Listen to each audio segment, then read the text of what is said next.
so yeah, Casey, you weren't here yesterday. We didn't do much more than this, other than talking about domain and range of logarithms. You happen to remember that? Nope. No? All right, well, quickly so we can move on. There you go. There's our key point at 1, 0. Domain, everything bigger than 0. Range, all real numbers. We talked about moving this around the coordinate plane. It's all the transformations we've seen before. So, okay. Now we're actually going to start finding methods to solve logarithmic and exponential equations. I guess the other thing to mention from yesterday is we talked about how a logarithm of base b and an exponential of base b are inverses of one another. That's what we're going to use today. So, what section are we in now? 4. Okay.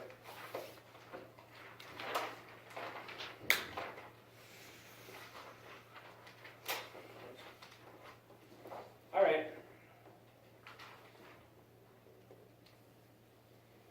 Here we go. Real simple one.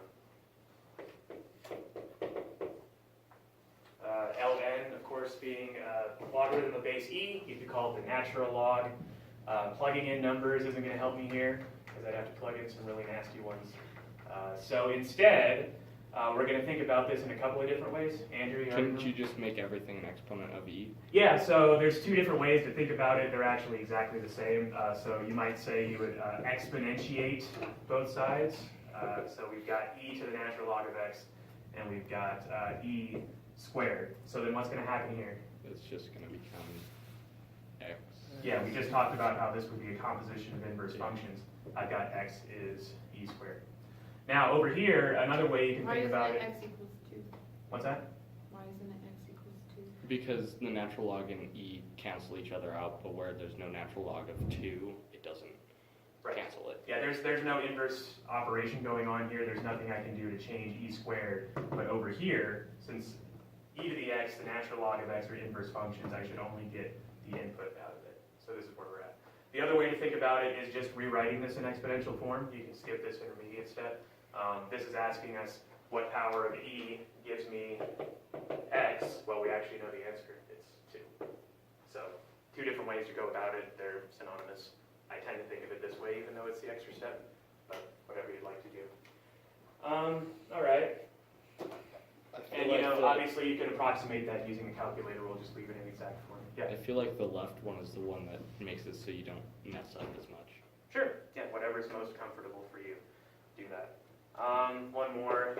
Negative 0.52 equals log x. When I don't put a subscript here, when I don't write the base, I mean logarithm of base 10. So now what? I'm not going to raise it as a power of e this time, right? If you want to use this method, what am I going to do instead? Raise it as a power of 10? Sure, yeah, so I've got 10 to the negative 0.52 is 10 to the log base 10 of x, and so like we just saw, we've got x is whatever that awful number is. If you want to see what it is, plug it into a calculator. Moving on. We just did that. Well, okay. Similar.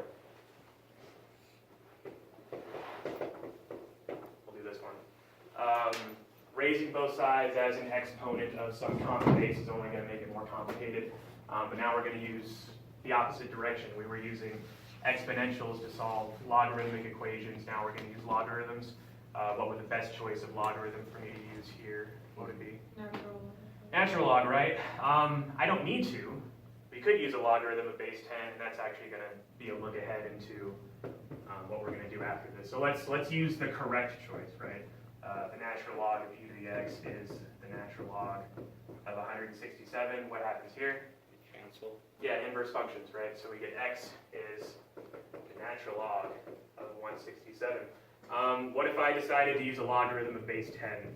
You know, so here I've got log of e to the x is log of 167. That doesn't seem helpful because I no longer have inverse functions here. I'm not just going to get an x out the other side. But what we're going to get to in a minute is those properties of logarithms you learned about in Algebra 2. You remember those? Is there something I can do here that'll help me get x by itself? How do you deal with logarithms with an exponent as part of the input? Oh, don't you put it like in front? Yeah, it comes around as a coefficient, right? So we've got x times log e is this thing, whoops, this thing right here. So we've got x is equal to log of 167 over log e. And we should arrive at the exact same conclusion that we had before, which seems a little strange, right? Actually, why don't somebody with a calculator go ahead and verify this for us? Let's get a decimal approximation of this one here and a decimal approximation of that one there. Yeah. Isn't it like if it's division inside of the parentheses, then you can make it and take it out and it minuses? Yeah, exactly. Yeah, and so this is actually interesting because what we arrive at is the change of base formula. This is us taking a logarithm of base e and turning it into a ratio of logarithms of base 10. This right here is the change of base formula. And did you get the same result? Okay, never mind. Yeah. We're good. We're good? All right. Think So, okay, well, what was it? It looks like it was about 5.118. So 5.118. So that one there, that one there. So that goes to show you, you don't always have to pick the ideal choice of a logarithm. Dealing with logarithms of base 3 or 7, tend to stay away from those just because those aren't part of your calculator. So I tend to always just use the natural log or maybe a logarithm of base 10, because whatever the answer is on the other side, I can easily put that into a calculator to get the decimal approximation, whereas if I used a logarithm of base 3, I'd have to do the change of base formula or dig around into the settings of my calculator, which I don't want to do. Okay, so moving on, is this all making sense? Just use the natural log every time, you'll get the same thing. Let's see. All right, exponential equation that's requires an extra step, I guess. So here, 10 to the x minus 29 is 51. You would not want to go ahead and take a logarithm immediately because then we have a big mess inside the input of the logarithm. So what might I do instead? Andrew? You make it so the exponent and the exponent with the x is all one. Yeah, and that's what we want to do in general, right? So we're going to have, this is 80. Okay, now what? Log base 10. Yeah, again, we could use a natural log, but let's go ahead and use the best choice. So log of 10 to the x is log 80. Mac, what happens on the left-hand side? X comes out as a coefficient. We could do that, and that actually explains why this works in this case. But we can just see here that I have a logarithm of base 10, I have an exponential of base 10. I should just get x out the other side, but if we do go ahead and bring it around as a coefficient, what does this thing become? 1. 1, yeah, so either way, you can do either way you like. So we've got x is this thing. If you were to approximate what this result is without using a calculator, what might you guess, Andrew? 1.8. Yeah, right, something a little bit less than 2, because if it was 100, our answer would be 2. 80 is a little less than 100, let's say 1.8. What was it? I'm curious. 1.9031, so close. Dang it, Andrew. Oh, man. I just want to make sure you guys have an intuition for how this stuff works. All right, so we've solved some basic ones. I believe now we need to move on to the point where we need those properties that we talked about. So let's put them up here, because we're going to get more complicated equations that we'll need them for. So you tell me, if I write the first thing up here, you tell me if you remember what this means. We'll just use an arbitrary base b. If I had this right here, remember what it would turn into? We haven't talked about it yet this year, but we covered it last year. Would it be log bx and then log by? Yep.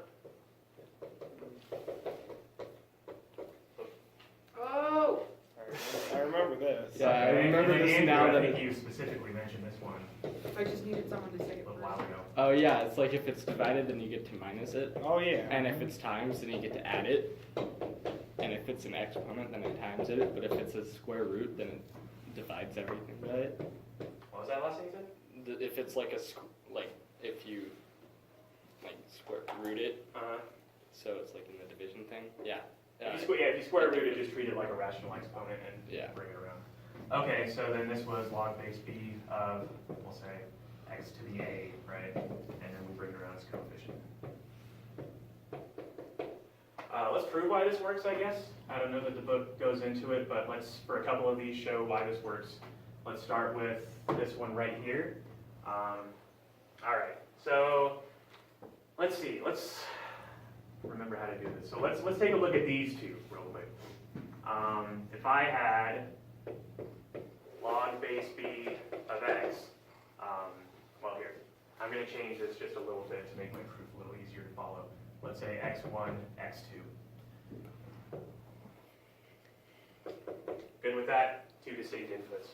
Okay, so if I take log base b of x1, that's going to be equal to y1, right? It's just some answer. I don't know what it is, I'm going to call it y1. Let's look at log base b of x2. Let's say the result there is y2.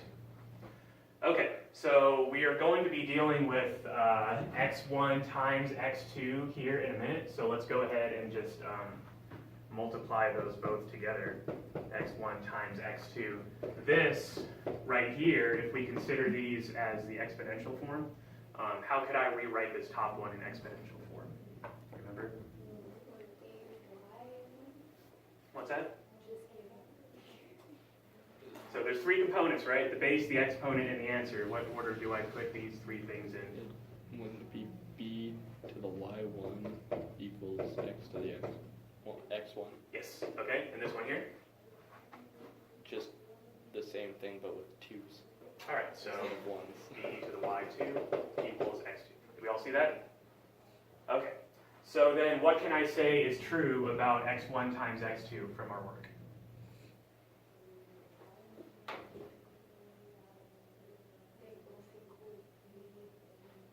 Yeah, we can make a substitution here. I eventually want to arrive at something that looks like these here, and to do that, we're going to start dealing with exponents. So if I multiply these together, I've got b to the y1 times b to the y2. Okay, so here, if I'm stuck and I don't know what to do, I'm just going to do the algebra I know how to do, and what I know how to do is deal with common bases multiplied together. How do I deal with these exponents? They're added together. They're added together. So I've got b to the y1 plus y2. So forgetting about what's in the middle for a minute, let's take a look at the ends here. I've got x1 times x2 equals b to the y1 plus y2. How can I take that and arrive at the conclusion that I want? Do a natural, What's do a that? log of everything. Do a log of everything? Yeah, We can even just, we could do that as an intermediate step. We can work backwards. We've been taking things in logarithmic form and rewriting them in exponential form. What is this written as a logarithm?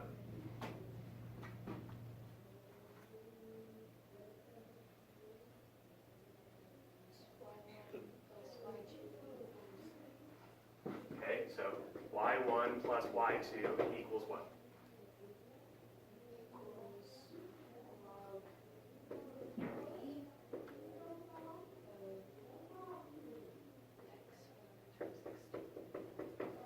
Okay, am I done? Can someone see why I'm actually done? because it's the exact same thing you started with.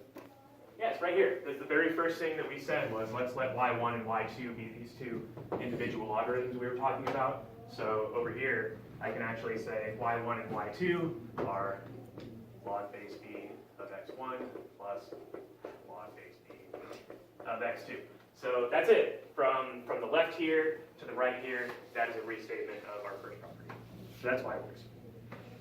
Okay, the second one you can imagine is a really similar proof. Instead of multiplying x1 and x2, I would do x1 over x2, and we'd quickly arrive at the same conclusion. This one here, though, let's go ahead and try to prove that. So let's start with log base b of x to the a and I'm going to manipulate this somehow so that I arrive at this here. Now again, if I don't know what to do, I'm just going to do the algebra I know. I'm going to do the arithmetic I know. I know what to do with x to the a. I know what that really means is log base b of x times x times x times, right, keep going, however many times. And this happens a times. Do you agree with that?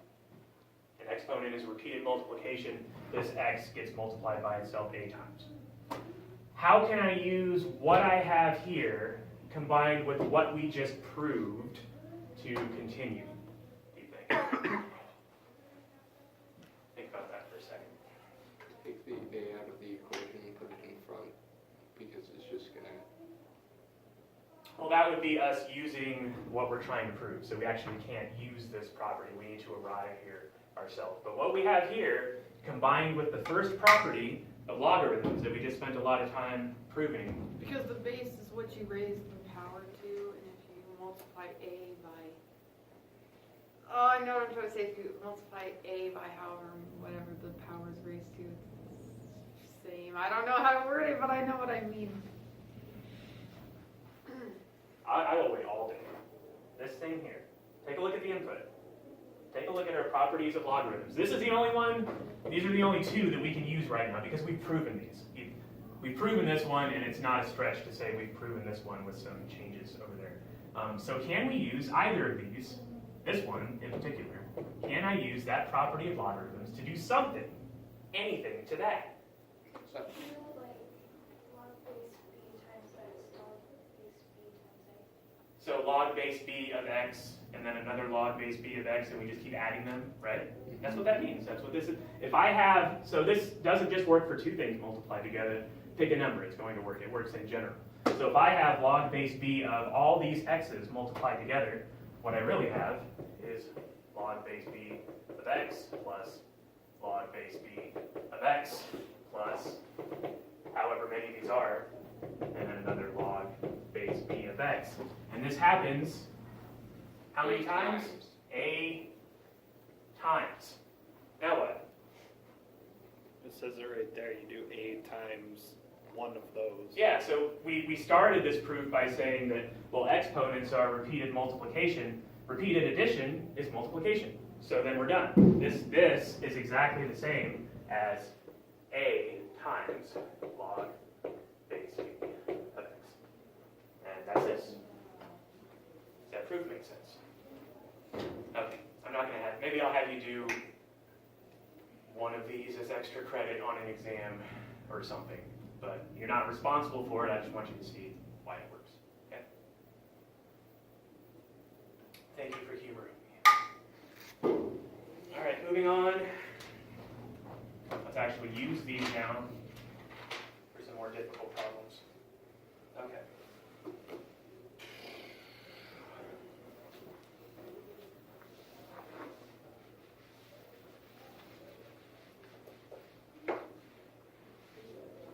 Okay. Log base 2 of 7 plus log base 2 of 5. So all we're going to do is simplify this. Yeah, we can just plug it into a calculator. Sure. Let's, however, use this thing here and see if we can get a clear answer. What might I do? Would you multiply 7 and 5? Yeah, so this is a reverse application of this property, right? So log base 2 of 7 times 5 is log base 2 of 35. We were so close to being able to actually do something with this, but is that going to get any simpler than that? No. So again, it's something we would put into a calculator, but this simple exercise with integers will prepare us for doing it with variables. Okay, so let's do that. Let's move on to something like this here.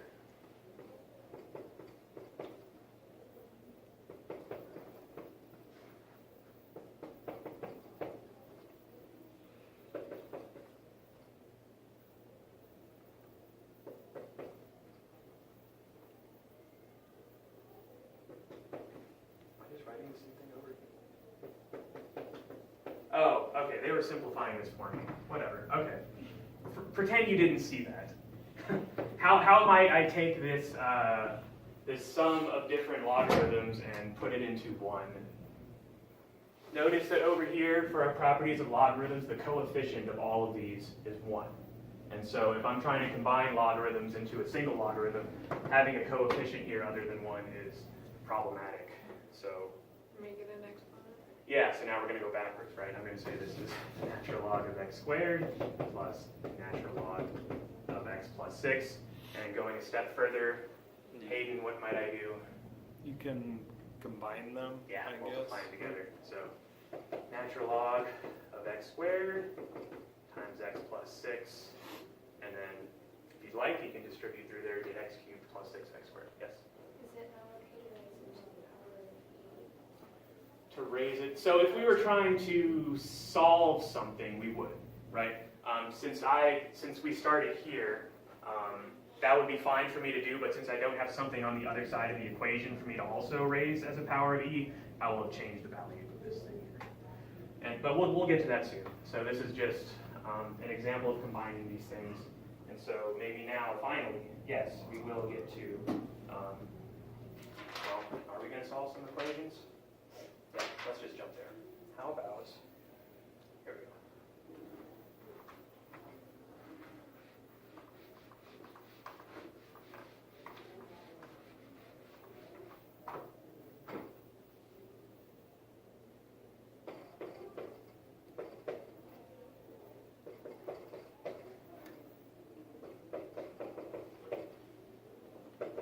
Okay. Let's talk about doing this two different ways. There's one way that's better than another. Let's start by combining these logarithms before we try to solve this. So let's look at log of x times x plus 3, and that's going to equal 1. That's a good way to start this problem. What might I do now? You can raise it to the power of 10. Yeah, so this is going to be, you don't necessarily need to write this step, but here it is. Equals 10 to the first. So then what do I have left on the left-hand side here? X squared plus 3x. X squared plus 3x equals 10. Now we need to remember how to solve quadratic equations. So step 1. Complete the square. But you can't do that in this Huh? No, you can. I wouldn't. What's that? Yeah, so let's do that. There's nothing wrong with completing the square. I'm going to, if I can try to factor something, I will, just to save myself the steps. Is this something that will factor? 5 and negative How? What's that? 5 and negative 2. Okay. So then what we have here are these numbers. Am I done? The signs are swapped. It's What's that? positive 5 and negative 2 as the Yeah, but answers. the zeros equal negative 5. Yeah, x equals negative 5 gives me a 0 here. Right. Is there anything wrong here? I don't know. There is, since I'm asking. That's estimate. Does only one of those answers work? Yes. Why? Because no, one I of them just is kind a of You have a negative negative number. log. Wait, can you have a You negative? can't. Oh, have a yeah, negative Right, number. so this is a problem actually in both logarithms. So if I take this and plug it in here, I'm outside of the domain. It has to be positive. And then we would check here, it doesn't work here either. So that's gone. X equaling 2 is fine though. And you don't want to just cross something off because it's negative, because if I had log of x plus 1,000,000, x equaling negative 5 would be fine, right? But x equals 2 is our only solution here. Let's do this the other way. So Rebecca, you asked a few minutes ago, can we just raise it as a power of 10? And you can do that immediately if you want. You just have to be very, very careful. I wouldn't recommend doing it. But let's go ahead and do that. So without combining these at all, let's say we've got 10 to the log x plus log of x plus 3. There's all one big exponent here, equals 10 to the first. And so on tests, I'll see kids do this because they forget to use our properties with logarithms. And then from here, it's a mess. But you can finish it. Any idea how we might go about finishing this? If you were stuck here, if by some misstep you ended up here, what might you do? Yeah, would you turn it into log of x times x? I don't remember how to do that. So what else can we do? What? So again, I don't, if I knew how to combine these, I wouldn't have taken this step, right? Let's say I don't know how to do that. What's something about math that I can do seeing this left-hand You side? can set the exponent equal to 1, right? You That's can the just same cancel thing. the logs. Ah, What's that? You can Well, cancel yeah, the- that would be going backwards, Yeah. right? sorry, I forget what I don't. That's okay. All I was going to say is that if you arrive at something like this, sometimes it can be helpful to break this up like so. So then I've got times 10 to the log of x plus 3. Isn't that how exponents work? Yeah. Yes. So this is equal to 10 to the first. Why might that have been helpful? Because now you can cancel it and it's x times x plus Yes. 3. Now because I have two instances of inverse functions, I have this equaling 10, which is where we were over here, I guess. Right? Wait, how'd you cancel the, what? So here, 10 to the log base 10 of x, inverse functions, I just get the input out. Same thing here, x plus 3, Oh, right? Rebecca? Could you not have gotten the thing without separating it? Could I, I'm sorry, phrase that one more time. Would it work to just cancel the logs in the first step? Oh, so the danger there, yes, you can. You can see here that it works, right? But the danger is like kids try to apply these properties without actually understanding them. And you can see here that it works, but kids will try to cancel logarithms without it actually working. This is an instance where coincidentally it would have worked, but I think showing the intermediate step here illustrates why it does. And all this to say, I wouldn't recommend doing it this way. But like everything else we do in this class, there are lots of ways to do it. Some of them aren't as efficient, but if you're careful and you understand the rules of algebra, you'll be fine. Yeah, hey. So, the way Rebecca was trying to do it, Mhm.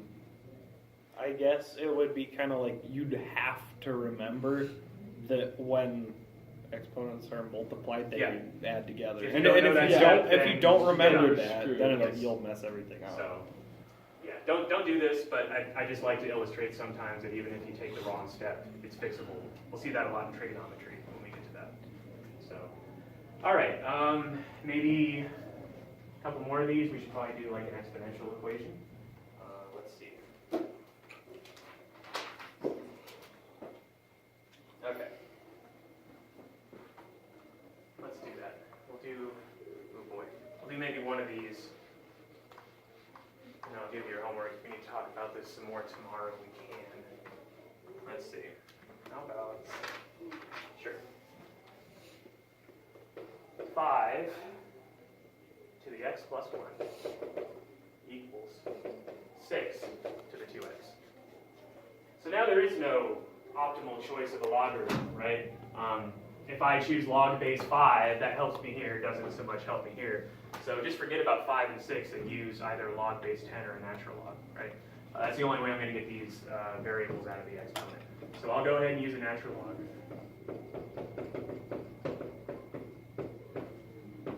And why should that be our first step here? Because now you can take the exponents out as a... So we've got, be very careful with your parentheses here, right? The entirety of x plus 1 is our coefficient. And we've got 2x natural log of 6. Okay. Now what? There is a step we could take here that is wrong. And there's a right way to do it. What should be? Well, you need to start moving stuff around, right? Yes.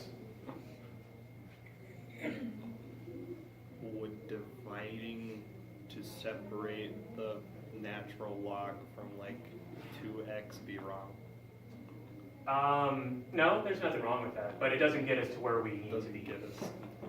Yes, there's nothing wrong with that. We could still continue. Raise it to the power of e. No, then we're just, no, we're not doing that. Come on, what do we do here? Solving for x. Wouldn't you just try and make it so like x plus 1 was equal to the rest of it? But there's an x here. Move it over there. Yeah, move it over there, right? Move all the x's to one side or the other. I just wanted to caution against, a lot of times kids would be like, oh, I'll divide by x. And we you start dividing by x, you're starting to eliminate possible solutions. So let's move everything over here. I've got, and I'm actually going to go ahead and distribute here. So I've got x times the natural log of 5 plus the natural log of 5 minus 2x natural log of 6 is 0. Now what? Come on, Rebecca, just do it. Do it. Do the problem.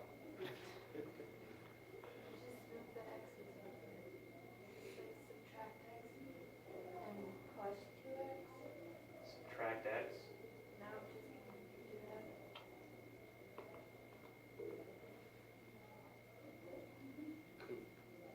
You simplify the natural logs. No, we'll put 2x's and then divide by Couldn't you It's simplify? already over.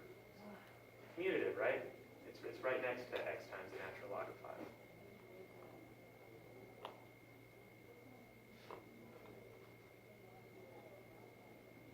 How am I going to turn two instances of x into one instance of x? Oh, turn it into the natural log of 5 times 5, right? The natural log of 5 Because times you have 5. natural log of Mhm. 2. That was my Use maybe. subtraction. Okay, subtract what? Oh, Minus turn it 2x into times x. natural log of 6. Turn Sorry, it say into that x again. natural log of 5 plus natural log of 5 over 2x times natural log. I don't know. I don't know what you want. You minus the entirety of 2x times natural log of 6 from x times natural log of 5. Okay. So yeah, again, it's commutatively, I can see that that is something we can do. Yeah. What does that allow me to do after that? It allows you to cancel out some of the natural logs, maybe. Do All they right, so want you just make to x- help, I'm going to do that. I'm Do going they want to you to make x an exponent? I'm going to write this. I'm going to put them right next to each other, right?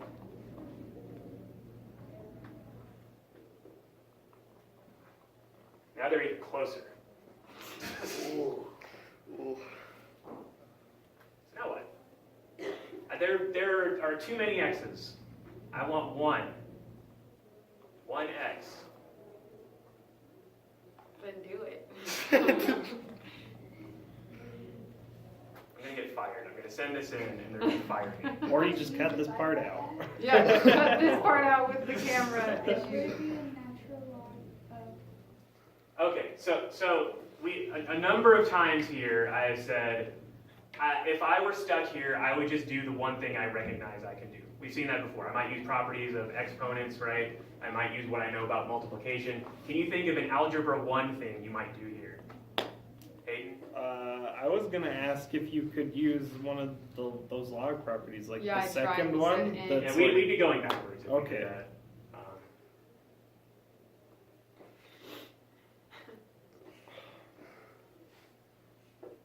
We can play Hangman. I can put like all the I letters. don't know why I don't understand this. Yeah, let's restrict our focus here. Look very closely at those two terms.